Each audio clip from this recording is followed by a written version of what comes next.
Class 11-এর রাসায়নিক বন্ধন ও আণবিক গঠন অধ্যায়টিতে আমরা যে ফাজানের সূত্রের অংশটি শুরু করেছিলাম, আজকে তার দ্বিতীয় অংশ। এবং এই ফাজানের সূত্রের দ্বিতীয় পর্বে আমরা আলোচনা করব যে সমযোজী ধর্ম বৃদ্ধির ফলে কি কি ঘটে। সমযোজী ধর্ম যদি বৃদ্ধি পায় তবে আমরা পরপর 6টি পয়েন্ট লিখেছি, একবার দেখে নাও। কঠিন পদার্থের গলনাঙ্ক হ্রাস পায়। তা আমরা জানি, আমরা নিচু ক্লাসে পড়েছি যে যত সমযোজী যৌগ হয় তাদের গলনাঙ্ক সাধারণত কম হয়, দু একটি ব্যতিক্রম ছাড়া গলনাঙ্ক কম হয়। তাই আমরা লিখেছি সমযোজী ধর্ম বৃদ্ধি পেলে গলনাঙ্ক হ্রাস পায়, এবং যত গলনাঙ্ক কমবে সেই পদার্থের তরল অবস্থায় থাকার সম্ভাবনা বৃদ্ধি পাবে। আবার সমযোজী যৌগগুলো জলে সাধারণত অদ্রাব্য বা স্বল্প দ্রাব্য, দু একটি ব্যতিক্রম ছাড়া সমযোজী যৌগগুলো সাধারণত জলে অদ্রাব্য এবং অধ্রুবীয় দ্রাবকে তাদের দ্রাব্যতা বেশি। এছাড়াও আমরা পরের যে 3টে পয়েন্ট লিখেছি, রঙিন যৌগ গঠনের প্রবণতা এবং বর্ণের তীব্রতা বৃদ্ধি, PbI4 FeI3 যৌগের অস্তিত্বহীনতা, কার্বনেট যৌগের তাপীয় স্থায়িত্ব হ্রাস, এই পয়েন্টগুলো আমরা ধীরে ধীরে এক্সাম্পল সহকারে আলোচনায় আসবো। তাহলে আমরা একটা একটা করে এক্সাম্পল নিয়ে দেখি। তো আমরা প্রথম প্রশ্ন দেখে নিই, LiBr, NaBr, KBr কে গলনাঙ্কের ঊর্ধ্বক্রমে সাজাও। তো এই যে গলনাঙ্কের ঊর্ধ্বক্রমে সাজাতে বলেছে, আমরা কিন্তু আগে প্রত্যেকটা ক্ষেত্রে ফাজানের সূত্র প্রয়োগ করে সমযোজী ধর্ম বৃদ্ধির ক্রমানুসারে সাজিয়ে নেব, তারপরে আমরা দেখব গলনাঙ্ক কি হচ্ছে। তাহলে চলে আসি। এখানে খেয়াল করে দেখো যে প্রত্যেকটা ক্ষেত্রে Br মাইনাস আছে, প্রত্যেকটা ক্ষেত্রে। কিন্তু প্রথম ক্ষেত্রে ক্যাটায়ন হিসাবে আছে Li প্লাস, দ্বিতীয় ক্ষেত্রে আছে Na প্লাস, এবং তৃতীয় ক্ষেত্রে আছে ক্যাটায়ন হিসাবে K প্লাস। প্রত্যেকটা ক্ষেত্রে কিন্তু Br মাইনাস অ্যানায়ন রয়েছে, তাই ওগুলোকে আমি বাদ দিয়ে দিলাম। তাহলে এই যে ক্যাটায়ন গুলো আছে, এদের প্রত্যেকের চার্জ কিন্তু একই, প্রত্যেকেরই চার্জ +1 করে আছে, কিন্তু তাদের আকারের পার্থক্য রয়েছে। কারণ পর্যায় সারণীতে লিথিয়ামের নিচে থাকে সোডিয়াম, তার নিচে থাকে পটাশিয়াম। তাহলে ওপর থেকে নিচের দিকে গেলে আকার বৃদ্ধি পায়। অর্থাৎ আমরা বলতে পারি যে radius of Li plus less than radius of Na plus radius of K plus, অর্থাৎ K প্লাসের ব্যাসার্ধ সবচেয়ে বেশি। ব্যাসার্ধ যার কম হবে তার কিন্তু ধ্রুবায়ন ক্ষমতা বেশি হবে। তাহলে কার ধ্রুবায়ন ক্ষমতা বেশি হবে? আমরা বলতে পারি যে Li প্লাসের ধ্রুবায়ন ক্ষমতা বেশি, মানে পোলারাইজিং পাওয়ার বেশি, ধ্রুবায়ন ক্ষমতা বেশি, ইংরেজিতে এটাকে বলে পোলারাইজিং পাওয়ার। আচ্ছা, ধ্রুবায়ন ক্ষমতা বেশি হওয়া মানে কি? তাহলে কিন্তু সমযোজী ধর্ম বেশি হবে। অর্থাৎ যার আকার ছোট তার ক্ষেত্রেই সমযোজী ধর্ম বৃদ্ধি পাবে, কারণ ধ্রুবায়ন ক্ষমতা বেশি হলে অভিলেপন মাত্রা বেশি হবে, অ্যানায়নের ইলেকট্রনকে অধিক মাত্রায় বিকৃত করবে। তাহলে ধ্রুবায়ন ক্ষমতা বেশি হওয়ার জন্য সমযোজী ধর্ম বৃদ্ধি পাবে। অর্থাৎ আমরা সমযোজী ধর্মের যদি ক্রম দেখি তাহলে কি পাবো? আমরা LiBr তার সমযোজী ধর্ম কিন্তু সবচেয়ে বেশি পাবো, মাঝামাঝি জায়গায় পাবো NaBr, এবং সবচেয়ে কম পাবো KBr। তাহলে এটা হচ্ছে আমরা সাজালাম সমযোজী ধর্মের ক্রম। তাহলে LiBr যেহেতু সবচেয়ে বেশি সমযোজী, তাহলে তার ক্ষেত্রে গলনাঙ্কটা সবচেয়ে কম হবে, কারণ LiBr সবচেয়ে বেশি সমযোজী। তাহলে গলনাঙ্কের ক্রম কি হবে? সবচেয়ে কম হবে LiBr, তার থেকে বেশি হবে NaBr, তার থেকে বেশি হবে KBr, কারণ এটা সবচেয়ে বেশি সমযোজী হওয়ায় তার গলনাঙ্ক সবচেয়ে কম। তাহলে আমাদের ক্রম, গলনাঙ্কের ক্রম হয়ে গেল এইটা।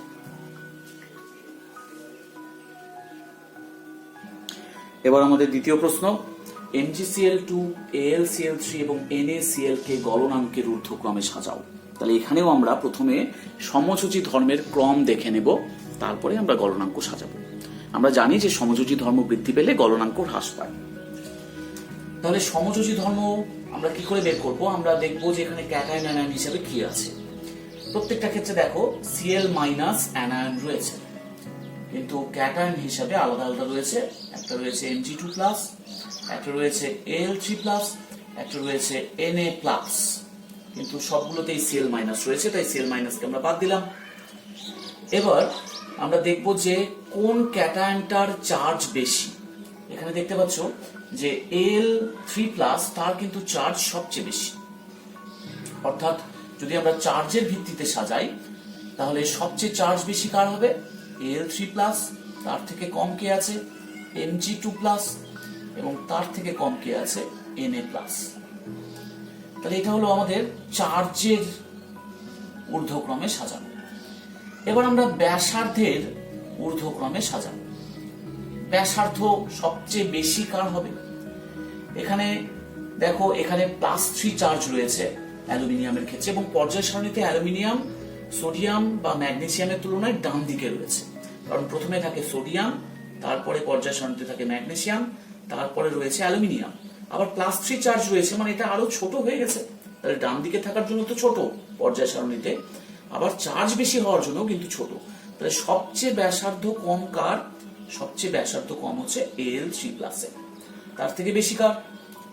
তার থেকে বেশি Mg2+ এর, তার থেকে বেশি Na+ এর। তাহলে আমরা ব্যাসার্ধের ক্রম পেয়ে গেলাম, চার্জেরও ক্রম পেয়ে গেলাম। এবার আমরা দুটোকে একসাথে আয়নীয় বিভব, ফাজানের সূত্রে আমরা আলোচনা করেছি, আয়নিক পোটেনশিয়াল বা আয়নীয় বিভবের রেসপেক্টে সাজাতে পারি চার্জ বাই ব্যাসার্ধ। আয়নিক পোটেনশিয়ালকে বলে চার্জ বাই ব্যাসার্ধ। তাহলে এখানে দেখো কার আয়নিক পোটেনশিয়াল সবচেয়ে বেশি হবে? যার চার্জ বেশি কিন্তু ব্যাসার্ধ কম। তাহলে চার্জ বেশি কার? Al3+ এর, কিন্তু ব্যাসার্ধ সবচেয়ে কম Al3+ এর। তাহলে ফাই অফ Al3+ সবচেয়ে বেশি হবে, তার থেকে কম কি হবে? তার থেকে হবে Mg2+, তার থেকে কম হবে ফাই অফ Na+, কারণ এর চার্জ সবচেয়ে বেশি এবং ব্যাসার্ধ সবচেয়ে কম ছিল। ফাই বৃদ্ধি পেলে কিন্তু সমযোজী ধর্ম বৃদ্ধি পায়। কেন? সেটা আমরা আগের পর্বে আলোচনা করেছি। তাহলে ফাই যেহেতু বৃদ্ধি পাচ্ছে, তার মানে আমরা বলতে পারি সমযোজী ধর্ম বৃদ্ধি পাবে। তাহলে সমযোজী ধর্মের বৃদ্ধির ক্রম কি হবে? সমযোজী ধর্মের বৃদ্ধির ক্রম হবে, সবচেয়ে বেশি সমযোজী হবে Al3+, কারণ ফাই বেশি এর, তাই এটি সবচেয়ে বেশি সমযোজী। তারপরে থাকবে MgCl2, সবচেয়ে কম সমযোজী হলো NaCl। যার সমযোজী ধর্ম বেশি তার কিন্তু গলনাঙ্ক হ্রাস পায়। তাহলে গলনাঙ্কের ক্রম কি হবে? এর গলনাঙ্ক সবচেয়ে কম হবে, তাহলে AlCl3 গলনাঙ্ক সবচেয়ে কম, তারপরে MgCl2, তারপরে NaCl। তাহলে এইটা আমাদের কিন্তু উত্তর হলো গলনাঙ্কের ঊর্ধ্বক্রমের।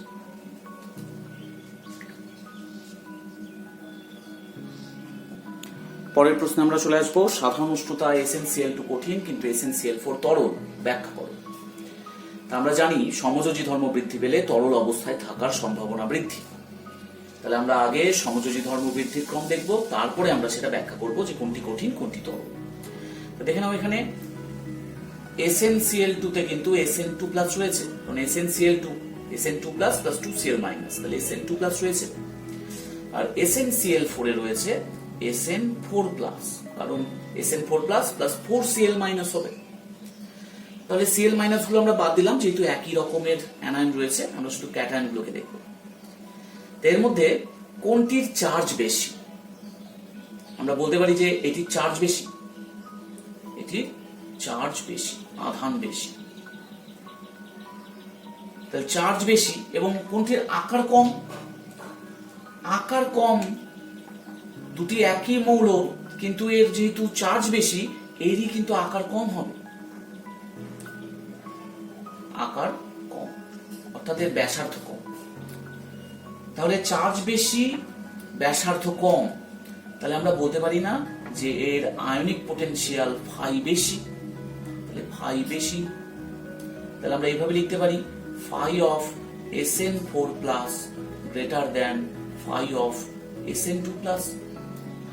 এবং ফাই বৃদ্ধি পেলে সমযোজী ধর্ম বৃদ্ধি পায়, সেই জন্য আমরা বলতে পারি যে SnCl4 বেশি সমযোজী।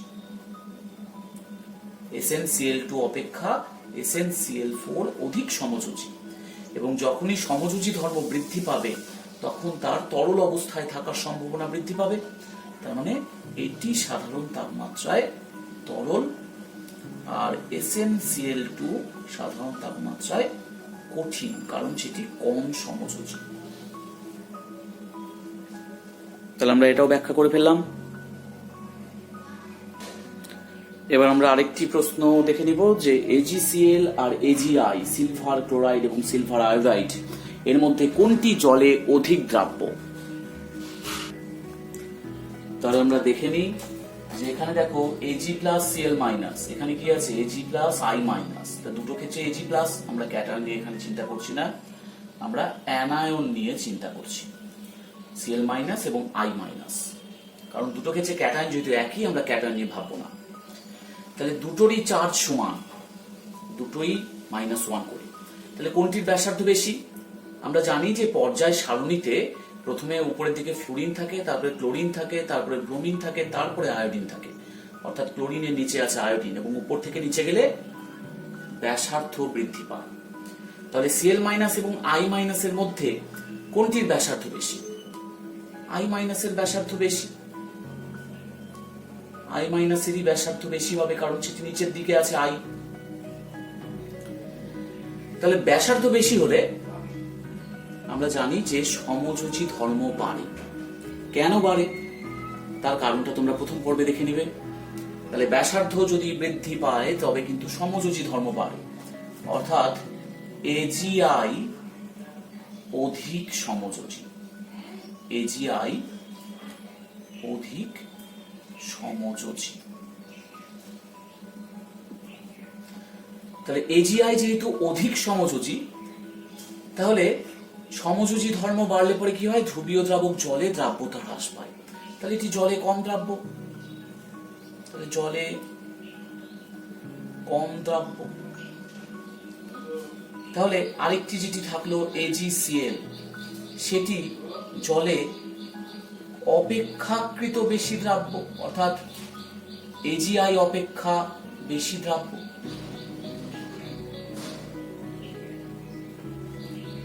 যদিও দুটোই স্বল্প দ্রাব্য লবণ এবং তাদের দ্রাব্যতা জলে অত্যন্ত কম, তবু আমরা যদি দুইটার রেসপেক্টে হিসাব করি তাহলে আমরা দেখব যে AgCl এর দ্রাব্যতা AgI অপেক্ষা বেশি, AgI অপেক্ষা বেশি।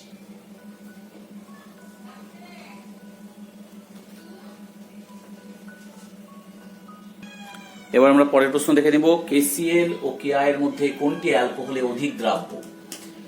তাহলে একদিকে KCl আছে মানে K+ এবং Cl-, একদিকে আছে KI মানে K+ এবং I-। তাহলে দুটো ক্ষেত্রে ক্যাটায়ন একই, কি আছে? একদিকে Cl- অ্যানায়ন আছে এবং একদিকে আছে I-, ঠিক আগের কোশ্চেনের মতোই। তাহলে I- এর আকার বড়, মানে এর রেডিয়াসটা বেশি, যেহেতু নিচের দিকে আছে, আমরা একটু আগে আলোচনা করলাম। তাহলে বেশি ব্যাসার্ধ হওয়ার জন্য সেটি কিন্তু সমযোজী ধর্ম বেশি প্রদর্শন করতে পারবে। অর্থাৎ কেন হয় আমরা আগের পর্বে যদি আলোচনা করেছি, অ্যাকচুয়ালি যত আকার বৃদ্ধি হবে তত ক্যাটায়ন দ্বারা অধিক মাত্রায় ধ্রুবায়িত হবে। ধ্রুবায়িত হওয়া মানে বিকৃত হয়ে যাবে, সেই কারণে অভিলেপন মাত্রাও বেশি হবে এবং সমযোজী ধর্ম বেশি হবে। আমরা যেহেতু সেগুলো আগের পর্বে আলোচনা করেছি কারণগুলো নিয়ে, আমি এখানে বেশি ডিসকাস করছি না। যেহেতু রেডিয়াস বেশি হলে পরে এটার ক্ষেত্রে কিন্তু সমযোজী ধর্ম বেশি হবে, অর্থাৎ KI এ কিন্তু বেশি সমযোজী, তাহলে এর সমযোজী ধর্ম বেশি। তাহলে সমযোজী ধর্ম বৃদ্ধি পেলে কি হয়? জলে দ্রাব্যতা হ্রাস পায় এবং অধ্রুবীয় দ্রাবকে দ্রাব্যতা বৃদ্ধি পায়। তাহলে অ্যালকোহল কি ধ্রুবীয় না অধ্রুবীয় না কিরকম? অ্যাকচুয়ালি অ্যালকোহল ধ্রুবীয় দ্রাবক হলেও তার ধ্রুবীয়তার মাত্রা অত্যন্ত কম, আমরা তাকে অধ্রুবীয় দ্রাবকের কাছাকাছি চিন্তা করে নিতে পারি।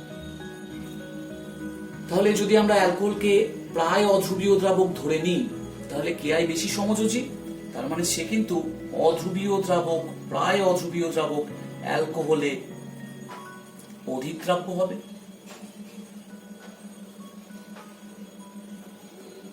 অর্থাৎ কেআই, কেসিএল এবং কেআই এর মধ্যে কেআই অধিক দ্রাব্য হবে অ্যালকোহলে। এবার আমরা পরের প্রশ্নে আসবো। আমরা দেখবো যে এজিসিএল এবং এজিআই এর মধ্যে কোনটি রঙিন যৌগ, অর্থাৎ আমরা 4 নম্বর পয়েন্টটা নিয়ে আলোচনা করব। তো এটা একটু আমি ডিটেলসে বলবো। এজিসিএল এবং এজিআই এর মধ্যে কোনটি রঙিন যৌগ? আমরা কিন্তু এখানে দেখেছি সমযোজী ধর্ম বৃদ্ধি পেলে রঙিন যৌগ গঠনের প্রবণতা বাড়ে। তাহলে আমরা আগে ঠিক একই রকম ভাবে সমযোজী ধর্ম কার বেশি সেটা একটু আলোচনা করব। তাহলে দেখো এখানে দুটো ক্ষেত্রে এজি প্লাস রয়েছে, তাহলে ঠিক একইভাবে আগের কোশ্চেনের মতোই আমরা দেখতে পাচ্ছি দুটো অ্যানায়ন রয়েছে, সিএল মাইনাস এবং আই মাইনাস। এখানে আই মাইনাসের কিন্তু রেডিয়াস বেশি, চার্জ একই দুজনেরই, কিন্তু এর রেডিয়াস বেশি। রেডিয়াস বেশি হলে কি হয়? রেডিয়াস বেশি হলে এই অ্যানায়নটি ক্যাটায়ন দ্বারা অধিক মাত্রায় ধ্রুবায়িত হয় এবং অভিলেপন মাত্রা বাড়ে। অর্থাৎ আমরা যদি এটাকে এজি প্লাস হিসাবে চিন্তা করে নিই, এটা এজি প্লাস আমাদের, সিএল মাইনাস কেমন হবে? সিএল মাইনাস মনে করো এরকম, এটা মাইনাস, এটা হচ্ছে সিএল মাইনাস। তাহলে সেক্ষেত্রে কিন্তু সিএল মাইনাস আকারে ছোট হওয়ার জন্য অতটা বিকৃত হয়নি, অতটা ধ্রুবায়িত হয়নি, কম হয়েছে।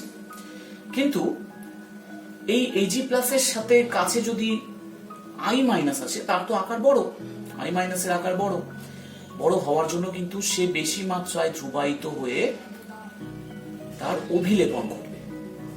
এই যে এটা ঘটলো অভিলেপন। অভিলেপন ঘটা মানে কি? অভিলেপন ঘটা মানে অ্যানায়নের ইলেকট্রন মেঘ ক্যাটায়নের যে কক্ষকগুলি রয়েছে তার কাছাকাছি এসছে। কাছাকাছি আসার জন্য অ্যানায়নের ইলেকট্রন মেঘগুলি কিছুটা ক্যাটায়নের সেই ফাঁকা কক্ষকের মধ্যে কিন্তু যাতায়াত করতে পারে। এই ঘটনাটাকে আমরা বলি ক্ষণিক স্থানান্তর। ক্ষণিক স্থানান্তর। তাহলে আমি কি বললাম? যেহেতু অভিলেপন মাত্রা বেশি হয়েছে, অর্থাৎ অ্যানায়নের ইলেকট্রন মেঘের বেশি বিকৃতি ঘটে সেটি ক্যাটায়নের কাছে এসেছে, অর্থাৎ অ্যানায়নের ইলেকট্রন ক্যাটায়নের অধিক সান্নিধ্যে এসেছে। এই সান্নিধ্যে আসার জন্য অ্যানায়নের যে ইলেকট্রনগুলি রয়েছে সেগুলি কিন্তু ক্যাটায়নের ফাঁকা কক্ষকের মধ্যে ক্ষণিক স্থানান্তরণ করতে পারে, ক্ষণিক যাতায়াত করতে পারে। এবং এই যাতায়াতের জন্য, এই ক্ষণিক স্থানান্তরের জন্য যে শক্তির প্রয়োজন সেই শক্তির পরিমাণ অত্যন্ত কম। তাহলে প্রয়োজনীয় শক্তির পরিমাণ কিন্তু এক্ষেত্রে কম। প্রয়োজনীয় শক্তির পরিমাণ কম। তার ফলে কি হচ্ছে? এই স্থানান্তর আমাদের যে দৃশ্যমান বর্ণালীর অঞ্চল রয়েছে সেই বর্ণালী অঞ্চল থেকে আলো শোষণ করেই ঘটছে। তাহলে আমরা লিখতে পারি যে দৃশ্যমান আলো শোষিত হয়, আর দৃশ্যমান আলো শোষিত হলে সাদা আলোর তো সমস্ত অংশ শোষিত হয় না, যেটা প্রয়োজনীয় অংশ সেটা শোষিত হলো, এবং পরিপূরক বর্ণটা যেটা থাকে সেই বর্ণে যৌগটি রঙিন হয়। অর্থাৎ আমরা বলতে পারি পরিপূরক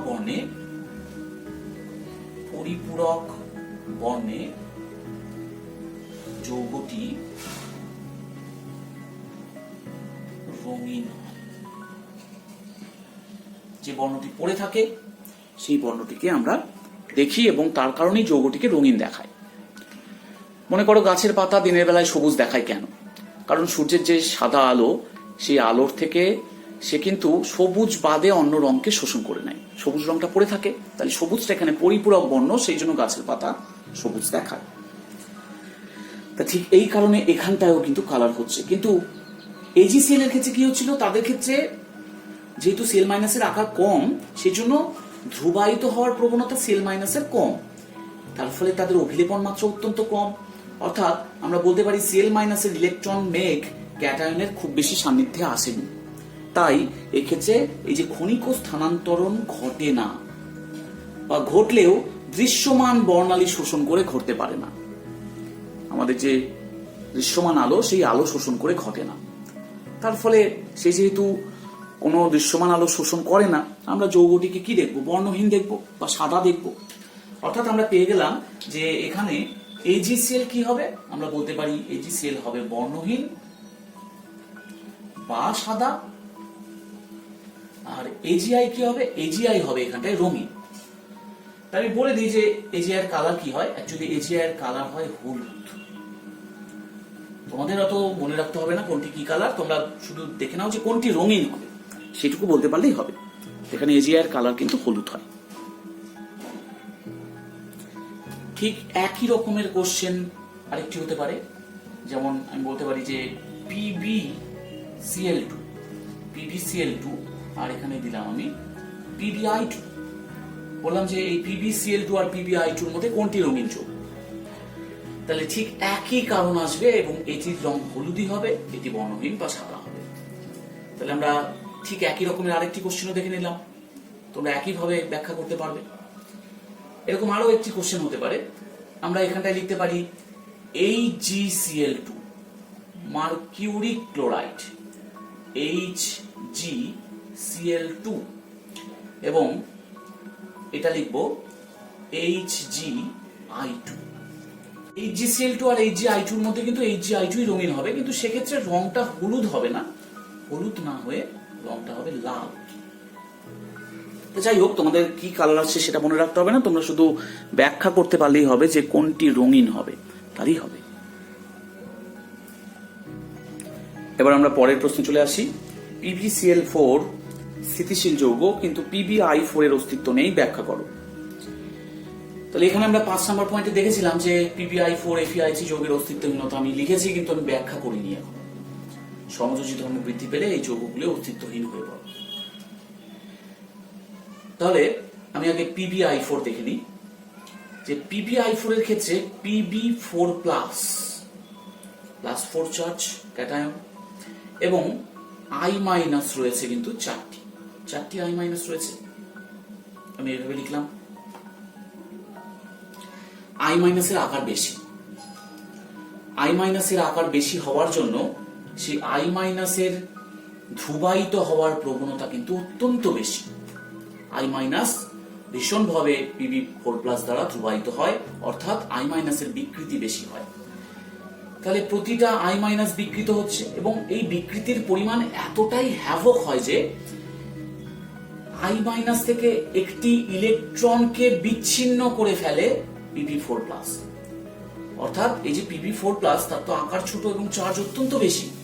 তো এইদিকে আছে I মাইনাসের আকার এতটাই বড় যে তাকে প্রচন্ড বিকৃতি করতে থাকে, তাকে ধ্রুবায়িত করে ফেলে এবং এতটাই বিকৃত করে ফেলে যে আলটিমেটলি এখান থেকে একটা ইলেকট্রনকে ছিনিয়ে নেয়।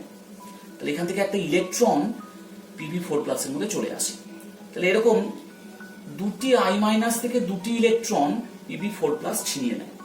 ছিনিয়ে নিলে নিজে কিসে পরিণত হয়, নিজে পরিণত হয় Pb2 প্লাসে, দুটো ইলেকট্রন নিয়েছে। তাহলে এই দুটো I মাইনাস কিন্তু পরিণত হয় I2 তে। অর্থাৎ আমরা বলতে পারি যে আমাদের যে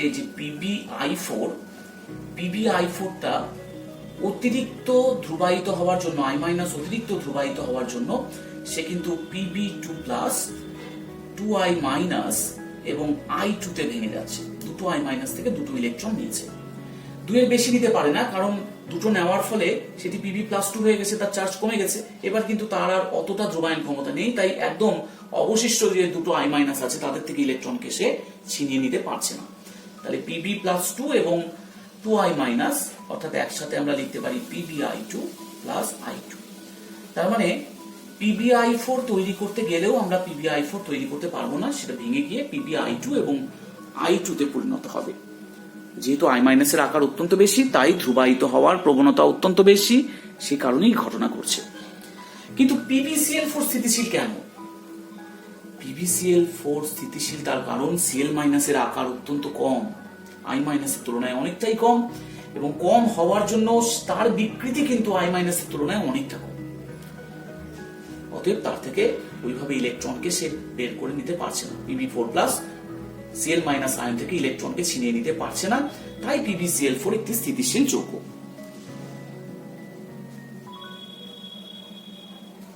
ঠিক একই রকম আমরা পরের প্রশ্ন দেখে নিব যে FeCl3 স্থিতিশীল যৌগ কিন্তু FeI3 অস্তিত্বহীন। ঠিক একই রকম ভাবে হবে।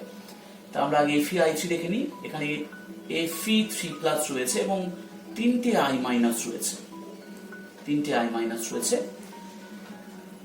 Fe3+ তার ধ্রুবায়ন ক্ষমতা বেশি হওয়ার জন্য এবং I- এর ধ্রুবায়িত হওয়ার প্রবণতা বেশি হওয়ার জন্য এটি অত্যন্ত ধ্রুবায়িত হচ্ছে, অত্যন্ত বিকৃত হয়ে যাচ্ছে এবং এখান থেকে একটি ইলেকট্রনকে সে ছিনিয়ে নিচ্ছে।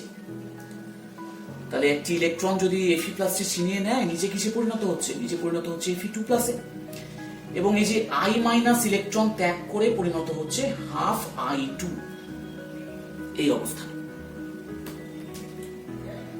তাহলে আমরা লিখতে পারি FeI3 এটি ভেঙে গিয়ে তৈরি করছে FeI2, কারণ Fe2+ এবং দুটো I-, FeI2 plus half I2। কিন্তু FeCl3 ঠিক PbCl4 এর মতোই স্থিতিশীল যৌগ। এবার আমরা পরের প্রশ্নে চলে আসি। MgCO3 এবং CaCO3 এদের মধ্যে কোনটির তাপীয় স্থায়িত্ব বেশি? তাপীয় স্থায়িত্ব বলতে কি বোঝায়? যদি একটি ধাতব কার্বনেট MCO3 তাকে যদি হিট করা হয় তাহলে কি হবে? তাহলে MO অর্থাৎ ধাতব অক্সাইড তৈরি হবে এবং কার্বন ডাই অক্সাইড গ্যাস উৎপন্ন হবে। যাকে বেশি উত্তাপ প্রয়োগ করে এইভাবে কার্বন ডাই অক্সাইডে বিয়োজিত করা হয় তার তাপীয় স্থায়িত্ব বেশি, আর যেটি কম তাপমাত্রাতেই বিয়োজিত হয়ে যায় কার্বন ডাই অক্সাইড গ্যাস উৎপন্ন করে তার তাপীয় স্থায়িত্ব কম। তাহলে আমরা দেখব যে এদের মধ্যে কোনটি অপেক্ষাকৃত কম তাপমাত্রাতেই বিয়োজিত হয়ে যেতে পারে, অর্থাৎ কোনটির তাপীয় স্থায়িত্ব কম এবং কোনটির তাপীয় স্থায়িত্ব বেশি। তাহলে আমরা দেখেছি যে সমযোজী ধর্ম বৃদ্ধি পেলে ধাতব কার্বনের যৌগের তাপীয় স্থায়িত্ব কিন্তু হ্রাস পায়। অর্থাৎ কার সমযোজী ধর্ম বেশি সেটা আমাদের আগে দেখে নিতে হবে। তাহলে MgCO3 তার মধ্যে ক্যাটায়ন হিসেবে আছে Mg2+ এবং CaCO3 তার মধ্যে ক্যাটায়ন হিসেবে আছে Ca2+। তাহলে দুজনেরই চার্জ সমান হলেও ক্যালসিয়াম কিন্তু ম্যাগনেসিয়ামের তুলনায় আকারে বড়, অর্থাৎ এর রেডিয়াস বেশি, এর রেডিয়াস বেশি, রেডিয়াস বেশি ক্যাটায়নটার। তাহলে আমরা বলতে পারি যে Mg2+ সেটি আকারে ছোট হওয়ায় তার ধ্রুবায়ন ক্ষমতা বেশি। তাহলে Mg2+ যেহেতু আকারে ছোট, এইটার ধ্রুবায়ন ক্ষমতা বেশি। অর্থাৎ MgCO3 এটি কিন্তু আমরা বলতে পারি অধিক সমযোজী, অধিক সমযোজী। এবং সমযোজী যে বেশি হবে তারই তাপীয় স্থায়িত্ব কম হবে, অর্থাৎ এটির তাপীয় স্থায়িত্ব কম, কম তাপমাত্রাতেই সেটি বিয়োজিত হয়ে যায়। তাহলে তাপীয় স্থায়িত্ব কম।